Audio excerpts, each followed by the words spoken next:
ಎಲ್ರಿಗೂ ನಮಸ್ಕಾರ. ಗೌರಿ ಕಲ್ಯಾಣ ನಾಳಿನ ಸಂಚಿಕೆಯಲ್ಲಿ ಏನಾಗ್ತಿದೆ ಅಂತ ನೋಡ್ಕೊಂಡು ಬರೋಣ ಬನ್ನಿ. ಮೊದಲಿಗೆ ಮನೆಯಲ್ಲಿ ವರಮಹಾಲಕ್ಷ್ಮಿ ಪೂಜೆ ಮಾಡಿರ್ತಾರೆ. ಪೂಜೆ ಎಲ್ಲ ಮುಗಿದ್ಮೇಲೆ ಎಲ್ಲರೂ ನಿಮ್ಮ ಗಂಡಂದಿರ ಹತ್ರ ಆಶೀರ್ವಾದ ತಗೊಳ್ಳಿ, ಅಲ್ಲಿಗೆ ಪೂಜಾ ಸಂಕಲ್ಪ ಮುಗಿಯುತ್ತೆ ಅಂತ ಪುರೋಹಿತರು ಹೇಳ್ತಾರೆ. ಎಲ್ಲರೂ ಆಶೀರ್ವಾದ ತಗೋತಾರೆ. ಆದ್ರೆ ಗೌರಿ ಆಶೀರ್ವಾದ ತಗೊಳಕ್ಕೆ ಅಂತ ಹೋದಾಗ ವಿವೇಕ್ ಆಶೀರ್ವಾದ ಮಾಡದೆ ಕಳಿಸ್ಬಿಡ್ತಾನೆ. ಗೌರಿ ರೂಮಿಗೆ ಬಂದು ವಿವೇಕ್ ಹತ್ರ ಮಾತಾಡ್ತಾಳೆ. ನೀವ್ ಯಾಕೆ ನನ್ಗೆ ಆಶೀರ್ವಾದ ಮಾಡಲಿಲ್ಲ? 4 ಗೋಡೆಗಳ ಮಧ್ಯೆ ಇದ್ದಂಥ ಸಂಬಂಧನ ಹೊರಗಡೆ ಎಲ್ಲರೂ ಮುಂದೆ ತೋರಿಸ್ಕೊಳ್ಬೇಕಾಗಿರೋ ಅಗತ್ಯ ಏನಿತ್ತು ಅಂತ ಕೇಳ್ತಾಳೆ. ನನಗೆ ನಿನ್ನನ್ನು ಸಹಿಸ್ಕೊಳಕ್ಕಾಗಲ್ಲ, ನನ್ನ ನಿರ್ಧಾರನ ನಾನು ಹೇಳಿದ್ದೀನಿ ಅಂತ ವಿವೇಕ್ ಕೇಳ್ತಾನೆ. ಏನನ್ನ ಸಹಿಸ್ಕೊಳಕ್ಕಾಗ್ತಿಲ್ಲ ಅಂತ ಗೌರಿ ಪ್ರಶ್ನೆ ಮಾಡಿದಾಗ ಇಷ್ಟ ಇಲ್ದವರು ಮದುವೆನಾ ಅಂತ ಹೇಳ್ತಾನೆ. ಇದನ್ನೆಲ್ಲ ತಾತ ಬಾಗ್ಲಲ್ಲಿ ನಿಂತ್ಕೊಂಡು ಕೇಳಿಸ್ಕೊತಿರ್ತಾರೆ. ಪ್ರಪಂಚದಲ್ಲಿ ಎಲ್ಲರೂ ಇಷ್ಟಪಟ್ಟೆ ಮದುವೆ ಆಗ್ತಾರ, ನೀವೇಂದ ಆಕಾಶದಿಂದ ಇಳಿದು ಬಂದಿದ್ದೀರಾ? ಮದುವೆ ಆದ್ಮೇಲೆ ಎಲ್ಲರೂ ಅನುಸರಿಸ್ಕೊಂಡು ಹೋಗಲ್ವಾ? ಹಾಗಂತ ಗೌರಿ ಕೇಳ್ತಾಳೆ. ಎಲ್ರ ವಿಷಯನೇ ಬೇರೆ, ನನ್ನ ವಿಷಯನೇ ಬೇರೆ, ನಾನೇನು ನಿನ್ನ ಜೊತೆ ಅನುಸರಿಸ್ಕೊಂಡಿರೋಕ್ಕಾಗಲ್ಲ ಅಂತ ವಿವೇಕ್ ಹೇಳ್ಬಿಡ್ತಾನೆ.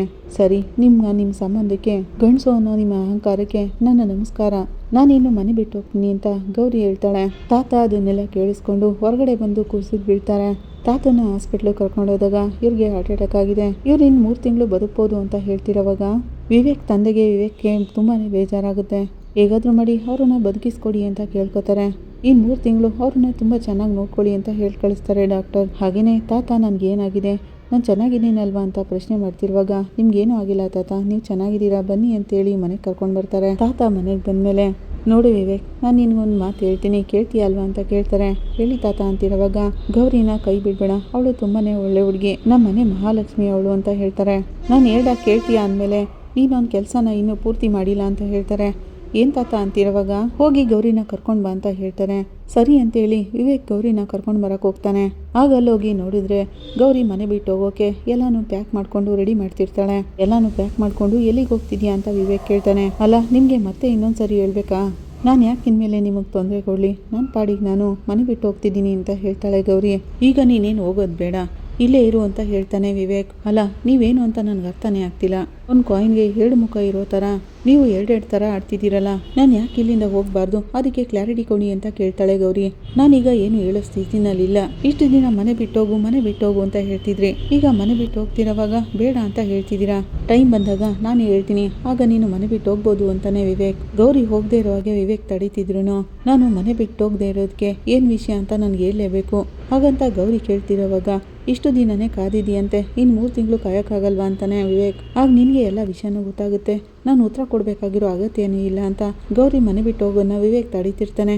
ಸರಿ ಬಿಡಿ, ನೀವೀಗ ಅಂಥದ್ದು ಏನಾಯಿತು ಅಂತ ಹೇಳಲ್ವಾ ಅಂತ ಗೌರಿ ಕೇಳ್ತಾಳೆ. ಅವಳು ಎಷ್ಟೆಲ್ಲ ಕೇಳ್ತಿದ್ರು ನೀನಿನ್ನು ಮನೆ ಬಿಟ್ಟು ಹೋಗೋದೇನು ಬೇಕಾಗಿಲ್ಲ, ನೀನು ಮನೆ ಬಿಟ್ಟು ಹೋಗಬಾರ್ದು ಅನ್ನೋದಕ್ಕೆ ಪ್ರೂಫ್ ಬೇಕಲ್ವಾ ಅಂತೇಳಿ ಕೈ ಇಟ್ಕೊಂಡು ಕೆಳಗೆ ಕರ್ಕೊಂಡು ಬರ್ತಾನೆ. ಅವರಿಬ್ಬರು ಬರ್ತಿರೋದನ್ನ ಅಜ್ಜಿ, ತಾತ, ವಿವೇಕ್ ಅಮ್ಮ ಎಲ್ಲರೂ ವಿವೇಕ್ ಗೌರಿ ಕೈ ಇಟ್ಕೊಂಡು ಕರ್ಕೊಂಡು ಬರ್ತಿರೋದನ್ನ ನೋಡ್ತಾ ಇರ್ತಾರೆ. ವಿವೇಕ್ ಅವಳನ್ನ ಕರ್ಕೊಂಡು ಬಂದು ಆಶೀರ್ವಾದ ಮಾಡ್ತೀನಿ ಅಂತ ಹೇಳಿ ಅಕ್ಷತೆ ಹಾಕಿ ಆಶೀರ್ವಾದ ಮಾಡ್ತಾನೆ. ಅದನ್ನೆಲ್ಲ ನೋಡಿ ಗೌರಿಗೆ ತುಂಬಾನೇ ಖುಷಿಯಾಗುತ್ತೆ. ಇದನ್ನೆಲ್ಲ ನೋಡಿ ಚಂಚಲಾಗಿ ಹೊಟ್ಟೆಲಿ ಬೆಂಕಿ ಇಟ್ಕೊಂಡಂಗೆ ಆಗ್ತಿರುತ್ತೆ. ಗೌರಿ ಮತ್ತೆ ವಿವೇಕ್ ಅಜ್ಜಿ ತಾತನ ಕಾಲಿಗೆ ಬಿದ್ದು ಕೂಡ ಆಶೀರ್ವಾದ ತಗೋತಾರೆ. ಕಡೆ ವಿವೇಕ್ ತಾಯಿ ಶಾಕಿಂದ ನೋಡ್ತಾ ಇರ್ತಾರೆ. ಅಲ್ಲ, ವಿವೇಕ್ ಯಾಕೆ ಈ ಥರ ಮಾಡ್ತಿದ್ದಾನೆ? ಅವಳನ್ನ ಕೈ ಹಿಡಿದು ಕರ್ಕೊಂಡು ಬರೋದೇನು, ಅವಳಿಗೆ ಅಕ್ಷತೆ ಹಾಕಿ ಆಶೀರ್ವಾದ ಮಾಡ್ತಿರೋದೇನು? ಅದು ಅಲ್ಲದೆ ಜೊತೆನಲ್ಲೇ ಹೋಗಿ ಅತ್ತೆ ಮಾವನ ಆಶೀರ್ವಾದನೂ ಕೂಡ ತಗೋತಿದ್ದಾರೆ. ಅವಳಂಗೆ ಅನ್ಕೋತಿರೋವಾಗಲೇ ಚಂಚಲ ಬಂದು, ಅದಕ್ಕೆ ನಿಮ್ಮ ಮಗನ ಬಗ್ಗೆ ಯೋಚನೆ ಮಾಡ್ತಿದ್ದೀರಾ? ವಿವೇಕ್ ಸುಮ್ಮನೆ ನಮ್ಮ ಮುಂದೆ ಎಲ್ಲ ನಾಟಕ ಆಡ್ತಿದ್ದಾನೆ ಅಷ್ಟೇ. ಅಲ್ಲಿ ನೋಡಿ ಅದಕ್ಕೆ ವಿವೇಕ್ ಯಾವಾಗ್ಲೂ ಗೌರಿ ಪಾರನೇ ಇರ್ತಾನೆ. ಗೌರಿ ಅವನನ್ನ ಹೇಗೆ ಬದಲಾಯಿಸ್ಬೇಕು ಹಾಗೆಲ್ಲ ಬದಲಾಯಿಸ್ಕೊಂಡಿದ್ದಾಳೆ. ನೀವೇ ನೋಡಿ ಅದಕ್ಕೆ ಅಂತಿರೋವಾಗ, ನೋಡು ಚಂಚಲ, ನನ್ನ ಮಗ ಆ ರೀತಿ ಎಲ್ಲ ಮಾಡೋನಲ್ಲ, ಅವನ ಆ ರೀತಿ ಮಾಡೋಕೆ ಏನೋ ಒಂದು ಕಾರಣ ಇದೇ ಇರುತ್ತೆ. ಹಾಗಂತ ವಿವೇಕ್ ತಾಯಿ ಹೇಳ್ತಾ ಸಮಜಾಯಿಸಿ ಕೊಡ್ತಿರೋವಾಗಲೇ, ಅಯ್ಯೋ ಅದಕ್ಕೆ ಅಂಥ ಕಾರಣಗಳೆಲ್ಲ ಏನೂ ಇರಲ್ಲ, ನಿಮ್ಗೇನೆ ಹೋಗ್ತಾ ಹೋಗ್ತಾ ಎಲ್ಲ ಗೊತ್ತಾಗುತ್ತೆ. ಹಾಗಂತ ಚಂಚಲ ವಿವೇಕ್ ತಾಯಿ ಮನಸ್ಸನ್ನ ಹಾಳು ಮಾಡಿ ಹೋಗ್ತಾಳೆ. ಸೈಡಿಗೆ ಬಂದು, ಈಗ ತಾನೇ ಅದಕ್ಕೆ ಮನಸ್ಸಲ್ಲಿ ಬೆಂಕಿ ಹಚ್ಚಿದ್ದೀನಿ, ಇನ್ನು ದಗದಗ ಅಂತ ಉರಿಯೋದೊಂದೇ ಬಾಕಿ, ನೋಡೋಣ ಹೇಗಿರುತ್ತೆ ಅಂತ ಅಂದ್ಕೊಂಡು ಹೋಗ್ತಾಳೆ. ಈ ಕಡೆ ಗೌರಿ ದೇವ್ರ ಹತ್ರ ಬೇಡ್ಕೋತಿರ್ತಾಳೆ. ದೇವ್ರೆ, ಎಲ್ಲ ನೀನೇ ನಾಯಿ ಆಟ ಆಡಿಸ್ತಿರೋದು, ಜಗತ್ತಲ್ಲಿ ಎಲ್ರೂ ಆಟ ಆಡಿಸ್ತಿರೋ ಹಾಗೆ ನನ್ನ ಜೀವನದಲ್ಲೂ ಆಟ ಆಡಿಸ್ತಿದೀಯಾ. ಇಷ್ಟು ದಿನ ನನ್ನ ಗಂಡ ನನ್ನ ಪರ ಇಲ್ಲ ಅಂತ ನಾನು ಅನ್ಕೊಂಡಿದ್ದೆ, ಆದರೆ ಈಗ ನನಗೇನೆ ಬಂದು ಅವರೇನೆ ಆಶೀರ್ವಾದ ಮಾಡಿದ್ದಾರೆ, ಇಲ್ಲೇ ಇರು ಅಂತ ಬೇರೆ ಹೇಳ್ತಿದ್ದಾರೆ. ನನಗೆ ನಂಬಕ್ಕೆ ಆಗ್ತಿಲ್ಲ, ಎಲ್ಲ ಲೀಲೇನು ನಿಂದೇನಪ್ಪ.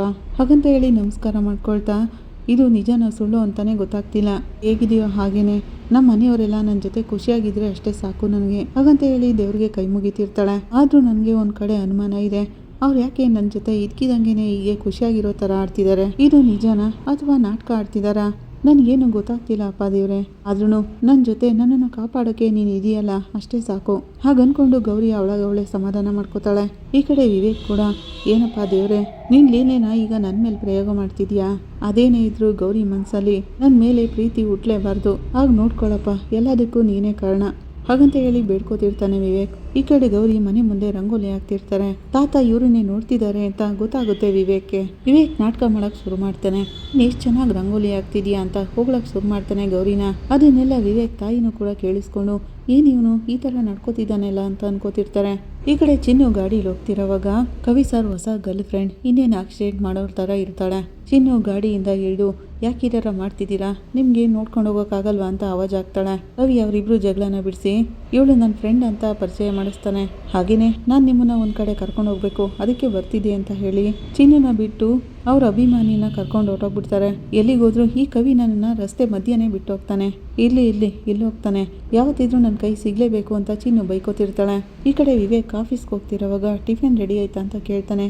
ಇನ್ನೂ ಇಲ್ಲ ರೀ, ಒಂದು 10 ನಿಮಿಷ ರೆಡಿ ಆಗಿಬಿಡುತ್ತೆ ಅಂತ ಗೌರಿ ಹೇಳ್ತಾ ಇರ್ತಾಳೆ. ಈಗ ಅರ್ಜೆಂಟಲ್ಲಿ ಗಡಿ ಬಿಡಿಲಿ ಏನು ಮಾಡಕ್ ಹೋಗ್ಬೇಡ ಅಮ್ಮ ಗೌರಿ, ಅವನೀಗ ಆಫೀಸ್ಗೆ ಹೋಗ್ಲಿ, ನಂತರ ನೀನು ಟಿಫನ್ ತಗೊಂಡು ಹೋಗುವಂತೆ ಅಂತಾರೆ ತಾತ ಐಡಿಯಾ ಕೊಟ್ಟಿದ್ದನ್ನ ನೋಡಿ ಬೇಡ ನಾನು ಇಲ್ಲೇ ತಿಂಡಿ ತಿನ್ಕೊಂಡು ಹೋಗ್ತೀನಿ ಅಂತ ವಿವೇಕ್ ಹೇಳ್ತಿರ್ತಾನೆ.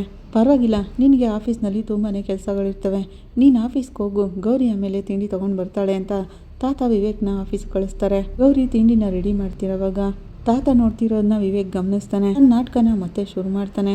ನಾನು ಹೋಗಿ ಬರ್ತೀನಿ ಗೌರಿ ಅಂತ ಖುಷಿಯಿಂದ ಗೌರಿ ಹೇಳ್ತಾನೆ. ಆಗ ಚಂಚಲ ವಿವೇಕ್ ತಾಯಿ ಹತ್ರ ಬಂದು ನೋಡ್ದಿಯಾ ಅದಕ್ಕೆ ಎಷ್ಟು ಖುಷಿಯಿಂದ ನಿನ್ ಮಗ ಗೌರಿಗೆ ಹೋಗಿ ಬರ್ತೀನಿ ಅಂತ ಹೇಳ್ತಿದ್ದಾನಲ್ಲ, ನೋಡಿದ್ರಾ ನಾನು ನಿಮ್ಗೆ ಎಷ್ಟು ಹೇಳಿದ್ರು ನೀವು ನಂಬ್ತಿರ್ಲಿಲ್ಲ, ಈಗ ನೀವೇ ಕಣ್ಣಾರೆ ನೋಡಿ ಅಂತ ಹೇಳ್ತಾಳೆ ಚಂಚಲ. ಈ ಕಡೆ ಕವಿ ಅವನ ಅಭಿಮಾನಿ ಮನೆಗೆ ಬಂದಿರ್ತಾನೆ.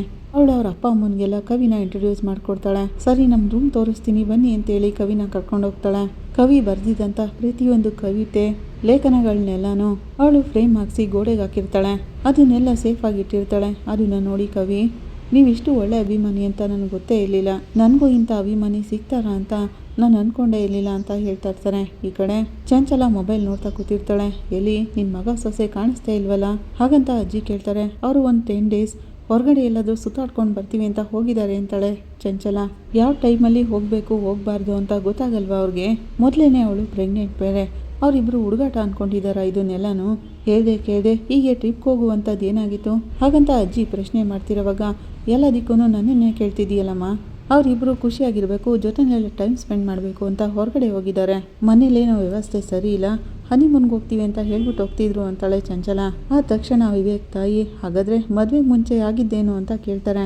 ಅಲ್ಲ ಚಂಚಲ, ನಿನ್ಗಾದ್ರೂ ಗೊತ್ತಾಗ್ಬಾರ್ದಾ, ಈ ಟೈಮ್ನಲ್ಲಿ ಅವ್ರನ್ನ ಹೊರಗಡೆ ಕಳಿಸ್ಬೇಕೋ ಬೇಡು ಅಂತ ಯಾರನ್ನಾದ್ರೂ ಕೇಳಬೇಕಲ್ವಾ ಹಾಗಂತ ವಿವೇಕ್ ತಾಯಿ ಹೇಳ್ತಿರೋವಾಗ ಅಯ್ಯೋ ಅದಕ್ಕೆ ಈಗ ನಾನು ಏನು ಮಾಡಲಿ ಅಂತ ಚಂಚಲ ಕೇಳ್ತಾಳೆ. ಇಮಿಡಿಯೇಟ್ ಆಗಿ ಅವ್ರನ್ನ ವಾಪಸ್ ಕರ್ಸು ಅಂತ ಮನೆ ಮಂದಿ ಎಲ್ಲ ಹೇಳ್ತಾ ಇರ್ತಾರೆ. ಸರಿ ಈಗಲೇ ಕಾಲ್ ಮಾಡ್ತೀನಿ ಅಂತ ಚಂಚಲ ಕಾಲ್ ಮಾಡ್ತಾಳೆ. ಆದರೆ ಅವರಿಬ್ರು ಫೋನು ನಾಟ್ ರೀಸಬಲ್ ಆಗಿರುತ್ತೆ. ಈ ಕಡೆ ಗೌರಿ ಕೂಡ ಅಕ್ಕ ನಾನು ಒಂದು ಮಾತು ಕೂಡ ಹೇಳ್ದೇನೆ ಹೊರಗಡೆ ಎಲ್ಲೋಗಿರ್ಬೋದು ಅಂತ ಫೋನ್ ಮಾಡ್ತಾ ಇರ್ತಾಳೆ. ಗೌರಿ ಫೋನ್ ಮಾಡ್ತಿರೋದನ್ನ ಗೌರಿ ಚಿಕ್ಕತ್ತೆ ನೋಡ್ಬಿಟ್ಟು ನೋಡು ಗೌರಿ, ನೀನು ಅವ್ರ ಬಗ್ಗೆ ಎಲ್ಲ ತಲೆ ಕೆಡಿಸ್ಕೊಳಕ್ ಹೋಗ್ಬೇಡ, ಮೊದಲು ನಿನ್ನ ಸಂಸಾರನೇ ನೀನು ಸರಿಯಾಗಿ ನೋಡ್ಕೊ, ಅವಳಿಗೆ ನಿನ್ನ ಮೇಲೆ ಅಷ್ಟೊಂದು ಅಕ್ಕರೆ ಇದ್ದಿದ್ರೆ ನನ್ನ ತಂಗಿಗೆ ಹೇಳ್ಬೇಕು ಅಂತ ಹೇಳ್ಬಿಟ್ಟು ಹೋಗ್ತಿದ್ಲು, ನೀನು ಅವ್ರ ಬಗ್ಗೆ ಯೋಚನೆ ಮಾಡೋದನ್ನು ಬಿಟ್ಟು ವಿವೇಕ್ ಟಿಫನ್ಗೋಸ್ಕರ ಆಫೀಸ್ನಲ್ಲಿ ಕಾಯ್ತಿರ್ತಾನೆ, ನೀನು ಅದನ್ನ ಮೊದಲು ತೊಗೊಂಡು ಆಫೀಸ್ಗೆ ಹೋಗು ಅಂತ ಹೇಳ್ತಾರೆ. ಈ ಕಡೆ ಚಂಚಲ ಅವಳ ಮಗನಿಗೆ ಫೋನ್ ಮಾಡ್ತಾಳೆ. ನೀವೆಲ್ಲೋಗಿದ್ದೀರಾ ಅನ್ನೋದು ಈ ಮನೇಲಿರೋರು ಯಾರಿಗೂ ಗೊತ್ತಾಗೋದೇ ಬೇಡ, ಹೋಗ್ತಾ ಇಬ್ರು ಜೊತೆಲಿ ಹೋಗಿದ್ದೀರಾ, ಬರಬೇಕಾದ್ರೆ ನೀನು ಒಬ್ಬನೇ ಬರಬೇಕು, ನಾನು ಹೇಳಿದ್ದೆಲ್ಲ ನೆನಪಿದೆಯಲ್ಲ ಹಾಗಂತ ಚಂಚಲ ಹೇಳ್ತಿರೋವಾಗ ಸರಿ ಮಾಮ್, ನೀವು ಯಾವುದ್ರ ಬಗ್ಗೆನೂ ಚಿಂತೆ ಮಾಡೋಕೆ ಹೋಗ್ಬೇಡಿ, ಅವಳನ್ನ ಇಲ್ಲೇ ಬಿಟ್ಟು ಬರ್ತೀನಿ ಅಂತ ಹೇಳ್ತಾ ಇರ್ತಾನೆ. ಈ ಕಡೆ ವಿವೇಕ್ ಆಫೀಸ್ನಲ್ಲಿ ಮ್ಯಾನೇಜರ್ ಹತ್ರ ಜಗಳ ಆಡ್ತಿರ್ತಾನೆ. ಅಷ್ಟರಲ್ಲೇ ಗೌರಿ ಅಲ್ಲಿಗೆ ಬರ್ತಾಳೆ. ಏನಪ್ಪ ಇದು, ನಾನು ರಾಂಗ್ ಟೈಮಲ್ಲಿ ಬಂದ್ಬಿಟ್ನಾ, ಇವ್ರು ಈ ಥರ ಜಗಳ ಆಡ್ತಿದಾರಲ್ಲ ಅಂತ ಅಲ್ಲಿರೋ ಡಿಸೈನರ್ ಹತ್ರ ಕೇಳ್ತಾ ಇರ್ತಾಳೆ. ಸರಿ ಬಿಡಿ, ಅದೇನೇ ಇದ್ರು ನಾನು ಒಳಗೋಗಿ ನೋಡ್ತೀನಿ ಅಂತ ಹೇಳಿ ಗೌರಿ ಕ್ಯಾಬಿನ್ ಒಳಗೆ ಹೋಗ್ತಾಳೆ. ರೀ, ನಿಮಗೋಸ್ಕರ ತಿಂಡಿ ತೊಗೊಂಡು ಬಂದಿದ್ದೀನಿ, ತಗೊಳ್ಳಿ ಅಂತಿರೋವಾಗ ನಿನ್ನನ್ನು ಯಾರ ಥರ ಕೇಳಿದ್ರು ತಂದಿದೀಯಾ ತಾನೇ, ಇಟ್ಟೋಗು ಅಂತಾನೆ ವಿವೇಕ್. ಆಗ ಗೌರಿ ಏನ್ರಿ ಯಾಕೆ ಈ ಥರ ಆಡ್ತಿದ್ದೀರಾ, ಏನಾದರೂ ಪ್ರಾಬ್ಲಮ್ ಅಂತ ಕೇಳ್ತಾಳೆ. ಇಲ್ಲಿ ಪ್ರಾಬ್ಲಮ್ ಇದ್ರೆ ನಿನಗೇನು, ಪ್ರಾಬ್ಲಮ್ ಆದರೆ ಅದನ್ನೆಲ್ಲ ನೋಡ್ಕೊಳ್ಳೋಕ್ಕೆ ನಾನಿದ್ದೀನಿ ಅಂತ ಗೌರಿ ಮೇಲೆ ವಿವೇಕ್ ಕೂಗಾಡ್ತಿರ್ತಾನೆ. ಸರಿ ಬಿಡಿ ನಿಮ್ಮ ಇಷ್ಟ, ನಾನೇನು ನೋಡ್ತೀನಿ ಅಂತ ಗೌರಿ ಹೊಡ್ತಿರೋವಾಗ ಅಯ್ಯಯ್ಯೋ ಅವಳೇನಾದರೂ ಅವಳ ಮೇಲೆ ನಾನು ಇಷ್ಟೊತ್ತು ಕೂಗಾಡಿದ್ನಲ್ಲ ಅದನ್ನೆಲ್ಲ ತಾತನ ಹತ್ರ ಹೋಗಿ ಹೇಳ್ಬಿಟ್ರೆ ಹಾಗನ್ಕೊಂಡು ಗಡಿ ಬಿಡಿಲಿ ವಿವೇಕ್ ಓಡ್ಬರ್ತಾನೆ. ಗೌರಿ ನಿಂತ್ಕೋ ಅಂತ ಕೂಗ್ತಾನೆ. ಯಾಕ್ರಿ ಏನಾಯ್ತು, ಮತ್ತೆ ನಿಮಗೆ ಬೇರೆ ತಿಂಡಿ ಏನಾದರೂ ಬೇಕಿತ್ತಾ ಅಂತ ಕೇಳ್ತಾಳೆ ಗೌರಿ. ಅಲ್ಲ ನನಗೆ ಬೇರೆ ತಿಂಡಿ ಯಾವುದು ಬೇಡ, ಈಗ ತಂದಿದೆಯಲ್ಲ ಅದನ್ನೇ ತಿಂತೀನಿ. ಈಗ ನೀನು ಹೇಗೆ ಬಂದೆ, ಎಲ್ಲಿಗೆ ಹೋಗ್ತಿದೀಯಾ ಅಂತ ವಿವೇಕ್ ಕೇಳ್ತಾನೆ. ನಾನು ಆಟೋದಲ್ಲಿ ಬಂದೆ ರೀ, ಈಗ ಅಪ್ಪ ಅಮ್ಮನ ಮನೆಗೆ ಹೋಗ್ತಿದ್ದೀನಿ ಅಂತ ಗೌರಿ ಹೇಳ್ತಾಳೆ. ಬೇಡ ಬೇಡ ಬೇಡ, ನೀನು ಆಟೋದಲ್ಲೇನು ಹೋಗೋದು ಬೇಡ, ನಾನು ಡ್ರೈವರ್ನ ಕಳಿಸ್ತೀನಿ, ಅವನು ನಿನ್ನನ್ನು ಡ್ರಾಪ್ ಮಾಡ್ತಾನೆ ಅಂತ ಹೇಳ್ತಾನೆ ವಿವೇಕ್. ಗೌರಿ ಮೇಲೆ ತುಂಬಾ ಪ್ರೀತಿ ಇಟ್ಕೊಂಡಿರೋ ಥರ ನಾಟಕ ಮಾಡ್ತಿರ್ತಾನೆ ಗೌರಿ ಎದುರಿಗೆ. ನಾನು ಈಗ ಹೋಗಿ ನೀನು ತಂದಿರೋ ತಿಂಡಿ ತಿಂತೀನಿ, ನೀನೇನು ಯೋಚನೆ ಮಾಡಬೇಡ, ಆರಾಮಾಗಿ ನಿಮ್ಮ ಅಪ್ಪ ಅಮ್ಮನ ಮನೆಗೆ ನೀನು ಹೋಗ್ಬಾ ಅಂತ ಹೇಳ್ತಾನೆ.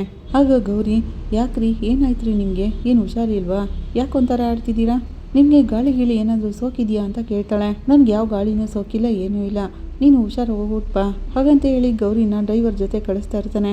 ಈ ಕಡೆ ಆಫೀಸ್ನಲ್ಲಿ ಕ್ಲೈಂಟ್ಸ್ ಎಲ್ಲರೂ ಈ ಡಿಸೈನ್ ತುಂಬಾ ಚೆನ್ನಾಗಿದೆ, ನಮಗೆ ತಕ್ಕ ಹಾಗೆ ಡಿಸೈನ್ ಮಾಡಿದ್ದಾರೆ, ಎಲ್ಲಿ ಈ ಡಿಸೈನ್ ಮಾಡಿರೋ ನಿಮ್ಮ ಹೆಂಡತಿ ಎಲ್ಲೋದ್ರು, ಅವ್ರು ಯಾಕೆ ಬಂದಿಲ್ಲ ಅಂತ ಪ್ರಶ್ನೆ ಮಾಡ್ತಾರೆ. ಇಲ್ಲ, ಅವಳಿಗೆ ಹೊರಗಡೆ ಸ್ವಲ್ಪ ಕೆಲಸ ಇದೆ, ಅದಕ್ಕೆ ಹೋಗಿದ್ದಾಳೆ ಅಂತ ವಿವೇಕ್ ಹೇಳ್ತಾ ಇರ್ತಾನೆ. ಈ ಕಡೆ ಗೌರಿ ಅವರ ಅಪ್ಪ ಅಮ್ಮನ ಮನೆಗೆ ಬರ್ತಾಳೆ. ಗೃಹಗಳಿಗೆಲ್ಲ ಕಲರ್ ಹಚ್ತಿರೋವಾಗ ಅವ್ರ ಅಮ್ಮ ಬಂದು, ಇನ್ನು ಎಷ್ಟು ದಿನ ಆಗುತ್ತಮ್ಮ ಗೌರಿ ಅಂತ ಕೇಳ್ತಾರೆ. ಇನ್ನೊಂದು 3-4 ದಿವಸ ಆಗ್ಬೋದಮ್ಮ ಅಷ್ಟೇನೆ, ಇವುಗಳಿಗೆಲ್ಲ ಬಣ್ಣ ಹೊಡೆದು ರೆಡಿ ಮಾಡಿಬಿಟ್ರೆ ಅವರು ವ್ಯಾಪಾರಕ್ಕೆ ಇಟ್ಕೋತಾರೆ, ಅವರು ದುಡ್ಡು ಕೊಟ್ಟಿದ ತಕ್ಷಣ ಈ ಮನೆ ಸಾಲ ಎಲ್ಲ ತೀರೋಗುತ್ತೆ. ಹಾಗೆ ಅಂದ್ಕೊಂಡು ಗೌರಿ, ಅಯ್ಯೋ ಅಮ್ಮ, ಅಕ್ಕ ಎಲ್ಲೋಗಿರಾಳೆ ಅಂತಾನೆ ಗೊತ್ತಾಗ್ತಿಲ್ಲ, ಮೋನಿಕಾ ಮತ್ತೆ ಅವಳ ಗಂಡ ಬೆಳಿಗ್ಗೆ ಇದ್ದ ಮನೆಯಲ್ಲಿ ಇಲ್ವೇ ಇಲ್ಲ, ಅದನ್ನೆಲ್ಲ ಅಜ್ಜಿ ತಾತ ಕೇಳಿದ ಮೇಲೇನೆ ಆ ಚಂಚಲ ಅವರು ಬಾಯ್ಬಿಟ್ಟು ಹೇಳಿದ್ದು ಹಾಗಂತ ಗೌರಿ ಹೇಳ್ತಿರೋವಾಗ, ಅಲ್ಲ ಮೋನಿಕಾಗೆ ಬುದ್ಧಿ ಇದೆಯಾ ಇಲ್ವಾ, ಈ ಥರ ಪ್ರೆಗ್ನೆನ್ಸಿ ಟೈಮಲ್ಲಿ ಹೊರಗಡೆ ಹೋಗ್ಬಾರ್ದು ಅಂತ ಗೊತ್ತಾಗಲ್ವಾ ಅವಳಿಗೆ, ಹಾಗಂತ ಗೌರಿ ಅಮ್ಮ ಬೈತಾ ಇರ್ತಾರೆ. ಇಲ್ಲಿಗೆ ಸಂಚಿಕೆ ಮುಕ್ತಾಯ ಆಗುತ್ತೆ. ನಿಮ್ಗೆ ಇಷ್ಟ ಆದರೆ ಲೈಕ್ ಮಾಡಿ, ಕಮೆಂಟ್ ಮಾಡಿ, ಸಬ್ಸ್ಕ್ರೈಬ್ ಮಾಡಿ. Thank you.